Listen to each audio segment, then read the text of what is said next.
LDF സ്ഥാനാർത്ഥി സ്വരാജിന്റെ ആദ്യഘട്ട പര്യടനം ഇന്ന് ചുങ്കത്തറയിൽ പൂർത്തിയായി.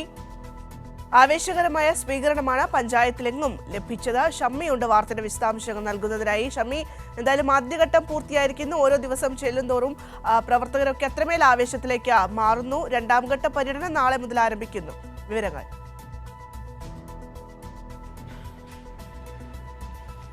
ഭദ്ര, സ്വരാജിന്റെ ആദ്യഘട്ട സ്വീകരണം ഇന്ന് ചുങ്കത്തറ പഞ്ചായത്തിൽ അവസാനിക്കുമ്പോൾ സമാനതകളില്ലാത്ത ഒരു വരവേൽപ്പാണ് സ്വരാജിന് മണ്ഡലത്തിന്റെ എല്ലാ ഭാഗങ്ങളിലും ലഭിച്ചത് എന്നുള്ള കാര്യത്തിൽ സംശയമില്ല. സാധാരണഗതിയിൽ രാഷ്ട്രീയമായ ആൾക്കാരാണ് ഈ സ്വീകരണ യോഗങ്ങളിലൊക്കെ പങ്കെടുക്കുന്നതെങ്കിലും ഇത്തവണ നമുക്ക് കാണാൻ കഴിഞ്ഞത് രാഷ്ട്രീയത്തിന് അതീതമായ മനുഷ്യരുടെ ഒരു വലിയ പ്രവാഹം സ്വരാജിന്റെ ഓരോ സ്വീകരണ വേദികളിലും നമുക്ക് കാണാൻ കഴിഞ്ഞു എന്നുള്ളതാണ്.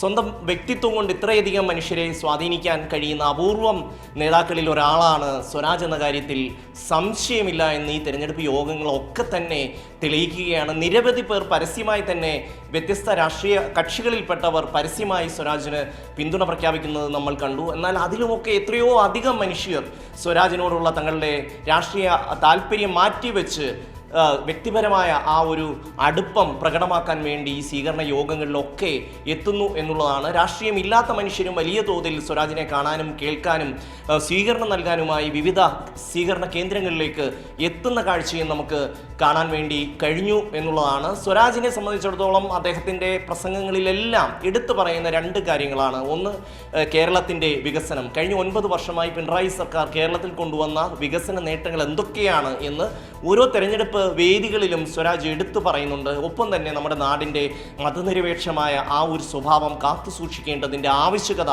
സ്വരാജ് എടുത്തു പറയുന്നു. മറ്റൊരു വിഷയങ്ങളും സ്വരാജ് തൻ്റെ പ്രസംഗത്തിൽ പറയുന്നില്ല. തൻ്റെ രാഷ്ട്രീയ എതിരാളികളെക്കുറിച്ചോ അവരുടെ പോരായ്മകളെക്കുറിച്ചോ അല്ലെങ്കിൽ അവർക്കെതിരെയുള്ള ആരോപണങ്ങളോ ഒന്നും തന്നെ സ്വരാജിൻ്റെ പ്രസംഗത്തിൽ നിങ്ങൾക്ക് കേൾക്കാൻ കഴിയില്ല എന്നുള്ളതാണ്. സ്വരാജിൻ്റെ കോളേജ് കാലം മുതലുള്ള സുഹൃത്തുക്കളും സഹപാഠികളും ഒക്കെ തന്നെ ഇത് തന്നെയാണ് പറയുന്നത്. ചുങ്കത്തറ മാർത്തോമ കോളേജിലെ SFIയുടെ നേതാവായി നിൽക്കുന്ന കാലഘട്ടത്തിലും SFIയുടെ ലക്ഷ്യങ്ങളും SFIയുടെ കാഴ്ചപ്പാടും ഒക്കെ കുട്ടികളോട് വിദ്യാർത്ഥികളോട് വിശദമാക്കാനാണ് എപ്പോഴും തൻ്റെ പ്രസംഗങ്ങൾ ഉപയോഗിക്കുക. ഒപ്പം തൻ്റെ അനുഭവ പാരമ്പര്യവും ഒപ്പം തന്നെ തൻ്റെ പുസ്തക വായനയും അതുമായി ബന്ധപ്പെട്ട കാര്യങ്ങളും ഒക്കെ സ്വരാജ് ഇങ്ങനെ ആവർത്തിച്ച് പറയും. അതുകൊണ്ട് തന്നെ സ്വരാജിൻ്റെ പ്രസംഗം കേൾക്കാൻ അന്നു മുതൽ കോളേജിൽ വലിയ തിരക്കായിരുന്നു എന്നുള്ള കാര്യം പല ആൾക്കാരും ഈ ഒരു സ്വീകരണ യോഗത്തിൻ്റെ ഇടവേളകളിൽ നമ്മളോട് പറഞ്ഞിട്ടുണ്ട്. എന്തായാലും ആദ്യഘട്ടം വൻ വിജയമായിരുന്നു എന്നുള്ളതാണ്. ഒപ്പം തന്നെ സ്വരാജിൻ്റെ പ്രചരണത്തിന് വേണ്ടി വലിയ തോതിൽ മന്ത്രിമാരും മറ്റ് ഇടതുപക്ഷ നേതാക്കന്മാരും മണ്ഡലത്തിൽ കേന്ദ്രീകരിച്ച് തന്നെ പ്രവർത്തിക്കുന്നുണ്ട്. CPIM-ൻ്റെ സംസ്ഥാന സെക്രട്ടറി MV ഗോവിന്ദൻ മാസ്റ്റർ,